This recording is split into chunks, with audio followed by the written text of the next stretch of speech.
Hello and good morning. You're watching Market Cafe this Friday morning with me, Snehi Shah, and with me is Shreyansi Singh as usual, and you're watching ET Now. Now, this is a show where we'll take you through everything that's been happening in India as well as globally right after markets closed yesterday and while we were fast asleep last evening. And also all the stocks that you need to be keeping on your radar today. Remember, MPC policy outcome today. So, big day to watch out for when it comes to markets, especially because ECB has gone ahead and cut rates, Shreyansi. But let's talk exactly about that. Let's start with the global handover. Not much happening in the US, but well, good moves in Europe, Shreyansi. Absolutely, that's just about right. So I'll come to ECB and what they did and exactly what kind of a move we saw. Of course, that was bullish for the market, and we did see Europe closing at those record highs. Let's also take a look at US. Then US stock futures opened little changed as investors geared up for Friday morning's non-farm payrolls report as well. Now, when you look at futures tied to the Dow Jones, you're looking at a move higher of about 20 points. Nasdaq 100 futures as well. Similar moves coming in except for S&P 500, where you're seeing a little bit of a closer to flatline move coming in terms of futures. Let's take a look at regular trading then, and the Dow rose about 78 points or 0.2%. S&P 500 edged lower by about just a little bit, just a tad bit. And then when you take a look at Nasdaq as well, you're looking at a marginal decline coming in there as well. Now, all three of the major averages are still on pace for a winning week. Regardless, when you take a look at the Dow, that has a 0.5% gain coming in. And when you take a look at S&P 500 as well, over 1% of a gain coming in on a weekly basis. Nasdaq as well is on pace for a 2.6% advance on a weekly basis, and investors are looking forward, like I said, to that Friday's non-farm payrolls report for May that is due at 8:30 a.m. ET, and they will be seeking signs of a weakening labour market as evidence of a slowing economy may support interest rate cuts from the Federal Reserve. Now, economists do expect that 190,000 jobs were added, and they anticipate that wages also grew 3.9% on a year-on-year basis. Of course, you do have the Fed that will give its decision on rates next week after its June 11 to 12 policy meeting. And the Fed funds futures trading data does suggest at this point that the central bank will most likely hold rates steady this time, but they imply a roughly 70% chance that policymakers will be easing in September. Now, speaking of policy decisions, then European stocks closed at a record high as traders digested the ECB's first interest rate cut since September 2019. So when you take a look at all major bourses and most sectors, you're looking at a trade coming in the green. When you look at DAX as well, that also closed with 0.4% uptick, Snehi. So quite the good move coming in for Europe. Absolutely. So flattish from US, but quite the good move coming from Europe on the back of that ECB cut. But let's also shift focus and take a look at what's been happening in the world of crude, because crude oil futures have risen about 2% yesterday in a second consecutive day of gains as the European Central Bank cut interest rates for the first time in 5 years, and as traders also bet that the Fed Reserve will follow suit in September. Oil prices closed more than 1% higher even on Wednesday. Remember, snapping a losing streak triggered this week by the OPEC Plus decision to increase supply later this year. WTI July contract is closed at $75.5 a barrel, which is up 1.5% or an increase of 2% year to date, and US WTI has also gained 5.44%. Now, Brent August contract has closed at $79.8 a barrel, which is up 1.5% or up 1.8% on a year to date basis, and the benchmark has also risen 3.67% as well. The move after private payrolls data came in much weaker than expected, boosting hopes that the Fed will slash rates. Now, if the central bank does indeed cut rates in September, lower interest rates bring more hope of robust economic growth and stronger oil demand. Oil prices are still down about 2% this week after 8 OPEC Plus members led by Saudi Arabia and Russia agreed to phase out 2.2 million barrels per day in production cuts from October through September 2025. JP Morgan analysts said that the sell-off was likely a reaction to the OPEC Plus decision, though soft manufacturing data and the weak jobs data raised concerns about the US economy as well. Now, however, Saudi Arabia and Russia may be willing to maintain their cuts through the end of the year if demand isn't strong enough to absorb the additional barrels. This is what JP Morgan had to say. Moreover, rising oil inventories are expected to shift to draws in the third quarter, with the OPEC Plus cuts remaining in place at least until October, according to JP Morgan. So lots happening in the world of oil. Robust moves coming in, second consecutive day of gains coming in for both of those, WTI as well as Brent. Gold actually is the one actually to watch out for as well, because gold has hit 2-week high, and this is on the back of the payrolls data that we did see coming yesterday. Spot gold at 2,391.5 as of now. A mild gain, but well, yes, at a 2-week high is where gold is. Even when you take a look at bonds on the other side, treasury yields are flat as investors weighed economic data and the interest rate outlook. Not much happening. The bond had crossed 4.3, but as of now it is at 4.299. So we'll just have to see what happens on this front as well, Shansi. Well, absolutely, Sneha, and it was quite the roller coaster move coming in for oil in terms of what happened this week. But let's take a look at other cues that you should keep on your radar, starting off, of course, with RBI's MPC meeting outcome today. So, of course, all eyes are going to be on that. And in terms of corporate action, there's a host of AGMs from the likes of Havells India, Indian Bank, SMC, Global Securities, Himadri Specialty Chemicals as well. Now, in terms of other corporate action, you do have Anand Rathi Wealth, and that has a buyback that opens today, and you do have PTC India results as well.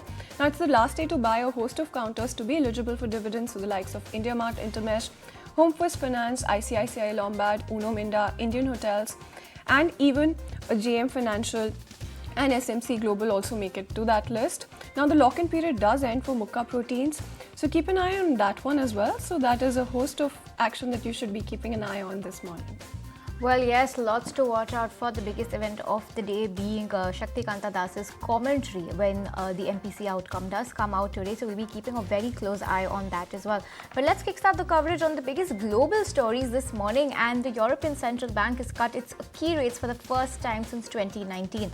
The ECB has lowered its official lending rate to 3.75% from the record high of 4% despite inflationary pressures. ECB is now the second major central bank this week to cut rates following Bank of Canada's move coming yesterday. However, ECB has clarified that it is not committed to a particular rate path. But also what else was in focus is the ECB President Christine Lagarde's commentary, because she highlighted the factors that are impacting inflation in the Eurozone. Listen in to what she had to say. Inflation could turn out higher than anticipated if wages or profits increase by more than expected. Upside risks to inflation also stem from the heightened geopolitical tensions, which could push energy prices and freight costs higher in the near term and disrupt global trade. Moreover, extreme weather events and the unfolding climate crisis more broadly could drive up food prices. By contrast, inflation may surprise on the downside if monetary policy dampens demand more than expected, or if the economic environment in the rest of the world worsens unexpectedly. All right, then that's the word coming in from the ECB president. Let's get a move on then. And European plane maker Airbus deliveries for the month of May were down 16% on an annualized basis. Meanwhile, management also alluded to steep targets, saying that they expect to deliver 800 planes this year. Demand for aircraft is strong because air travel is staging a strong recovery at the same time as supplies of new planes remains tight, especially at US plane maker Boeing. All right, and let's also talk about the US trade deficit. Let's shift focus to US, where the trade deficit figure for the month of April has widened as imports surpassed exports. The trade deficit expanded by 8.7% to $74.6 billion, while imports rose 2.4% to $338.2 billion in April. There were increases in imports of motor vehicles and parts and capital goods such as computer accessories and telecommunication equipment, as well as industrial supplies and materials, which include crude oil. Exports edged up 0.8% to come in at $263.7 billion as well. But let's talk about the biggest event of the day, and all eyes are going to be on the MPC meet, which just 2 hours 48 minutes away from the governor coming and declaring the outcome But largely what the street is expecting is that the RBI is going to be maintaining repo rate. Everybody we have spoken to and the economists we've polled, there's a 100% consensus coming in that repo rate might be kept stable at this meeting. However, the expected stance, let's talk about what's happening on that front, because we're expected to go status quo this time, and withdrawal of accommodation, if that changes to neutral, that is something that the street is going to be very closely watching out for in today's trading session. Overall, what the street is expecting is that the rate pause will continue, but overall stance may soften. This is what largely is the consensus coming across. Now let's understand why the street is expecting this set particular outcome, because let's first talk about India's GDP growth trend. If you see quarter 4 FY23, we're at 6.1%. Latest numbers quarter 4 FY24 show robust growth of 7.8%, which means we're pretty solid on the GDP growth path as well. Next metric, let's talk about the GST collection trend, looking pretty stable when you compare it from Jan 24 to May 2024. A stable moves coming in, stable collection also coming in on the GST front. Now the third and the most important metric to watch out for is India's inflation trajectory, because remember, if you talk about June 2023, we were at 4.8. July 2023, we suddenly spiked up to 7.4%, but if you look at the latest figures for April 2024, there you have it, you're at 4.83%, which means inflation has also moderated significantly, and this could lead to some softening when it comes to the stance, but rates are largely expected to be stable. Now experts suggest that the stance change is likely in the August meeting, followed by a rate cut coming in the October meeting. This is really exciting to watch out for, so we'll just have to wait and see what happens in both of those meetings. But as of now, rates to stay elevated till inflation is above the 4% target. We're at 4.8, the RBI is expecting 4%. We're pretty close to what the target inflation rate needs to be. Now rate cuts have been delayed for so long, and what are the key reasons for that is resilience of the GDP growth, there is momentum in domestic demand, and focus is also on inflation target. And lastly, what is going to be important to watch out for when Governor Das gives his commentary today is GDP growth and trajectory. Inflation forecast is going to be one very important metric to watch out for, and liquidity measures, increase in rupee volumes, as well as the forex strategy change. All of these are going to be important growth metrics to watch out for when he gives his commentary today. Well, absolutely. So those are going to be the important metrics that you should keep an eye on this morning. And then we also caught up with Dr. Samiran Chakraborty, the Managing Director and Chief Economist, India at Citi Research and Citigroup. Take a look at what he had to say as well. This combination of growth and inflation is probably telling them to stay on guard. On top of it, given that there is now some uncertainty on the fiscal outcome, they might want to see through it. They want to see through the monsoon situation as well before they can embark on the easing process. This is a policy where the MPC should be focusing more on risk minimization. There are some risks emerging, particularly on fiscal, bit of political uncertainty. In these kind of times, it's better to not rock the boat by doing major changes. So in that sense, the change of stance could more be an August policy discussion rather than in June.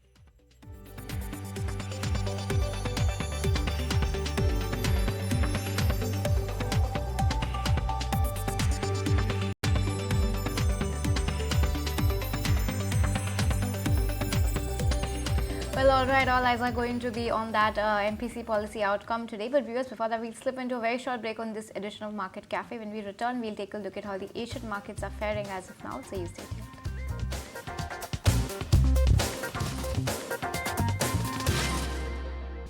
Welcome back. Thank you so much for staying tuned in. Well, as promised, let's take a look at the political landscape of the country then. And the newly elected MPs of the BJP-led National Democratic Alliance are expected to meet today to elect Narendra Modi as their leader, paving the way for him to take oath as Prime Minister for a historic third term. The swearing-in is likely to be held on June 9th. Let's go across to Padmaja Joshi, who will help us put the events into perspective and make sense of them. Padmaja? The countdown has begun for the swearing-in ceremony of Modi 3.0 or the NDA 3.0, the third-term government of Narendra Modi. What remains now is for the NDA leaders to stake claim to forming the government. That in all likelihood is going to happen on Friday. Before that, what is planned is a show of strength by all the NDA constituents, all members of parliament, the chief ministers, deputy chief ministers of all the NDA parties have been called to Delhi. There's going to be a show of strength and unity by all of them, essentially also seen as an effort to try and scotch rumors about how there could be parleys held between the two main constituents, the JDU and TDP, with other parties, mostly those from INDI. All of those rumors have been scotched by leaders of TDP and JDU for the time being. The sticking point though right now is going to be on portfolios and the various responsibilities. According to sources, some plum portfolios have been sought by the TDP and JDU, mostly the TDP, which is the single largest party after the BJP in this alliance. They reportedly, according to some reports, have sought some of the top two ministries and also the speaker's post. That remains the sticking point. The other issue is of what one of the JDU leaders spoke of today about relooking some of the schemes and initiatives of the Modi government from the past. Most important among them, Agniveer. Agniveer, remember, had led to huge protests in several states. And a lot of those protests actually took place in Bihar. So the JDU naturally is concerned about the kind of outcomes they could have in the assembly election thanks to Agniveer. So KC Tyagi of the JDU said we need to relook or maybe reassess some of the provisions of Agniveer.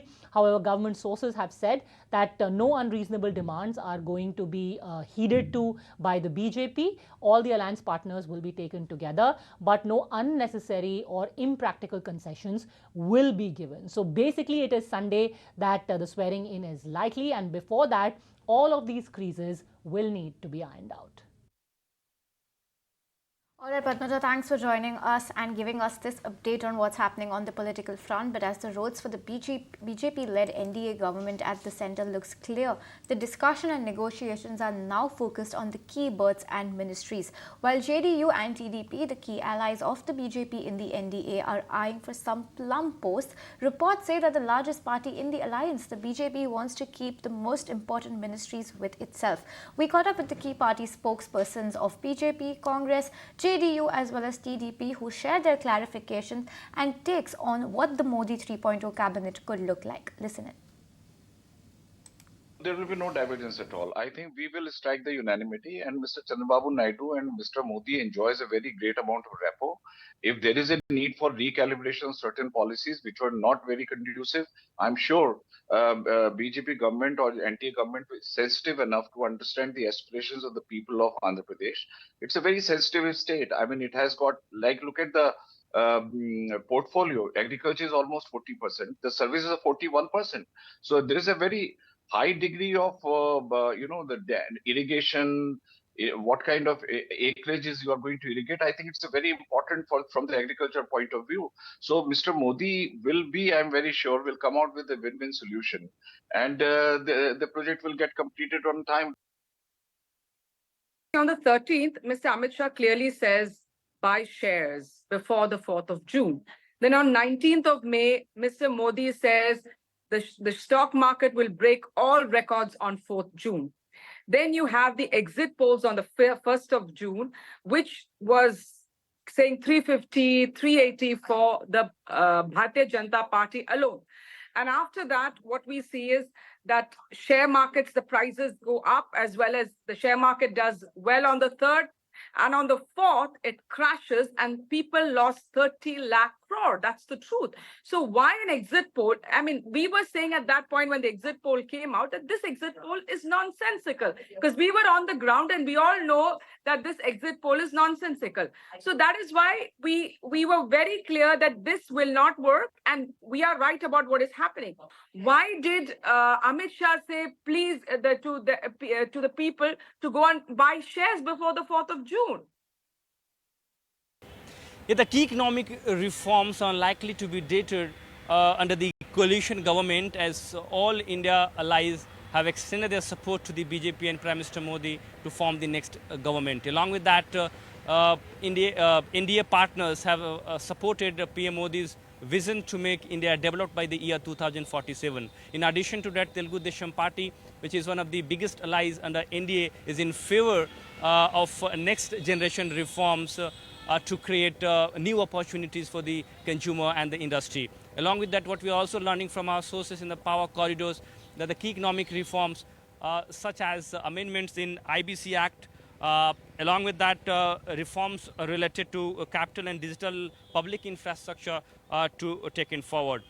The ambitious labour reforms, which has already been approved by the Parliament, are yet to be implemented, to be taken forward with slight amendments. Sources are also indicating that the Modi government 3.0 to continue with the increased capital expenditure target to boost economic growth going forward. Along with that, mega rate rationalization under GST, which has already been supported by the state government, will be taken forward without any hurdle. Along with that, government to continue with modest disinvestment target, and the value generation in PSUs will be the focus. The sources are also indicating that the energy transition goals will be taken forward with the pre-decided target, and that is likely to be on top of the agenda of the next government.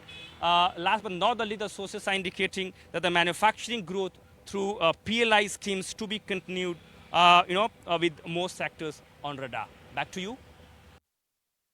I do think that going forward, it is going to become important for us to track, how these reforms are going ahead. But I don't expect that there will be very many changes at this point in time in the labor codes, because those have been codified and agreed.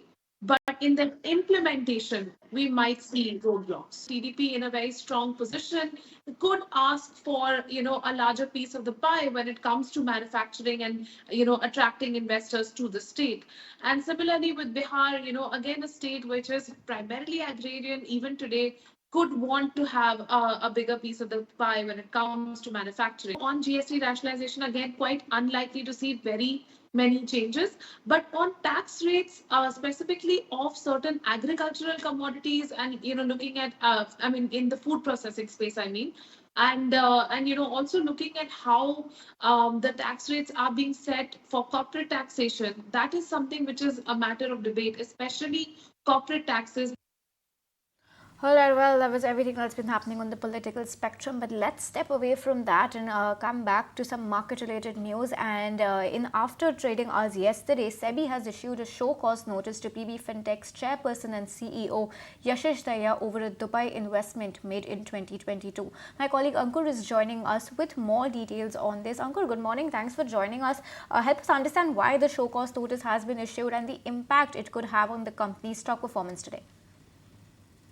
Yes, definitely. It's a show cause notice which is issued by the regulator, and the allegation is that there was a stake purchase in Dubai-based company, and in that the norms were not followed. The UFCI norms which should have been applied was not done by the company as per the regulator.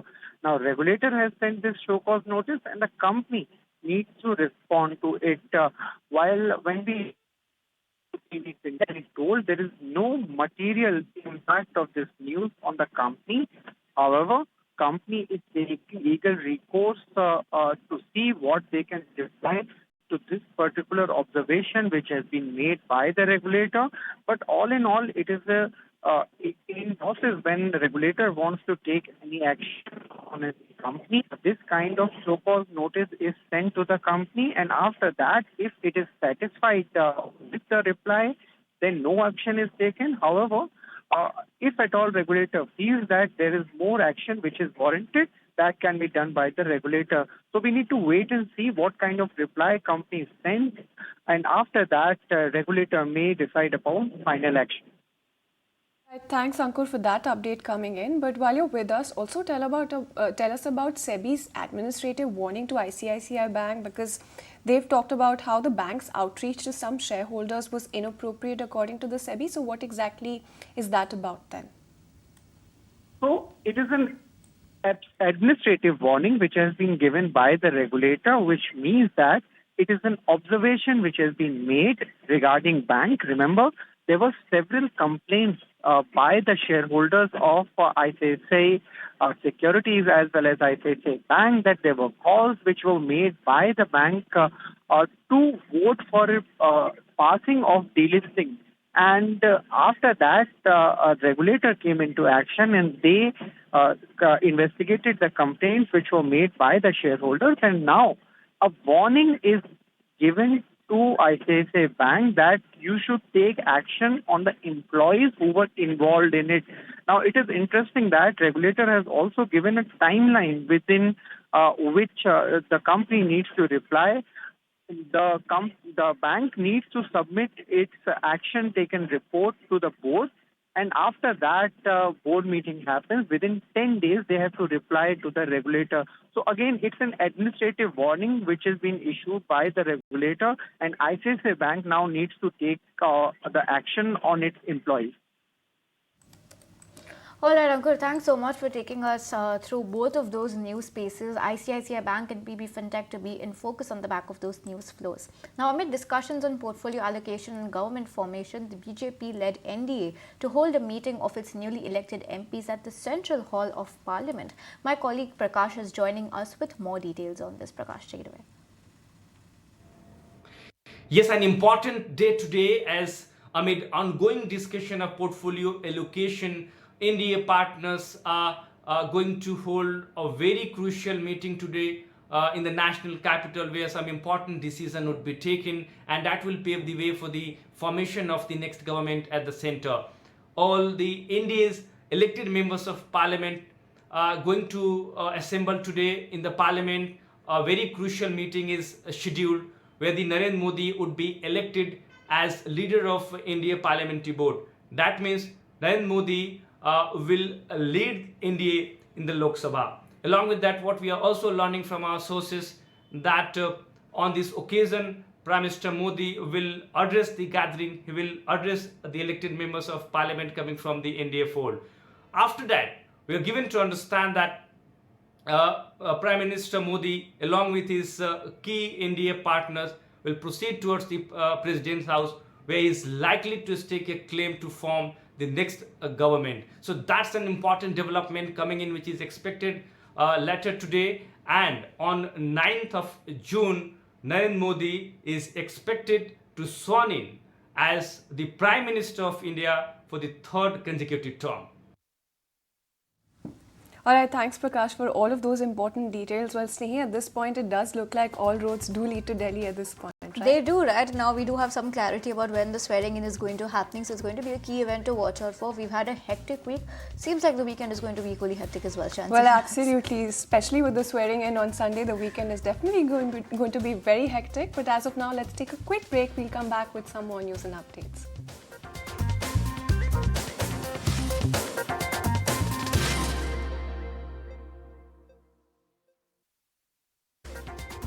Hi there, welcome back. Still watching Market Cafe on ET now. Let's go across to my colleague Ansh, who's standing by with a snapshot of what the F&O space is going to look like today. Remember, this week has been quite volatile. So let's take a look with Ansh at how the Nifty has performed and what is expected to do today. Ansh, take it away.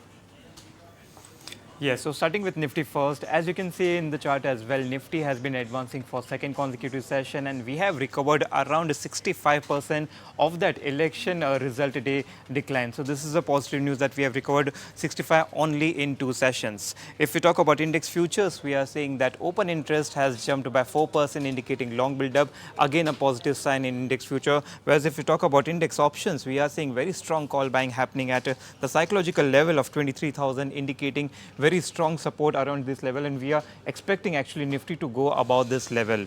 If we talk about Nifty Bank, then as you can see in the chart as well, even Nifty Bank, same like Nifty, has been advancing for second session, but it has recovered around only 50-55% of the fall of that verdict day. If we see index future, here we are seeing that open interest has declined by 7%, indicating short covering, which is also a positive sign. Whereas on option fund, we are seeing very strong call writing happening at the 49,500 strike, indicating option traders are optimistic. They're expecting Nifty Bank to go above this level.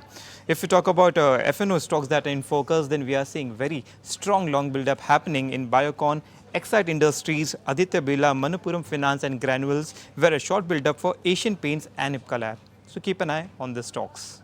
Well, absolutely, Ansh. So we'll be keeping an eye on all of those counters then. Thank you so much for that update. Let's also get Jinay on board to help us make a list of the stocks that we should be keeping on our radar this morning. Jinay? Well, yes, on the back of order wins, you have Wipro. The company has received a $500 million 5 years deal with an US communication service provider. Also, watch out for RBI as it receives a letter of award from National Thermal Corporation for Rs 495 crores. Moving on, IRB Infra reported its monthly operational update for May, and the volumes grew around 30%, standing at 536 crores. Moving on, keep your eyes on India Pesticides, as company has commissioned its intermediate backward integration plant for one of the fungicide which was earlier primarily being imported.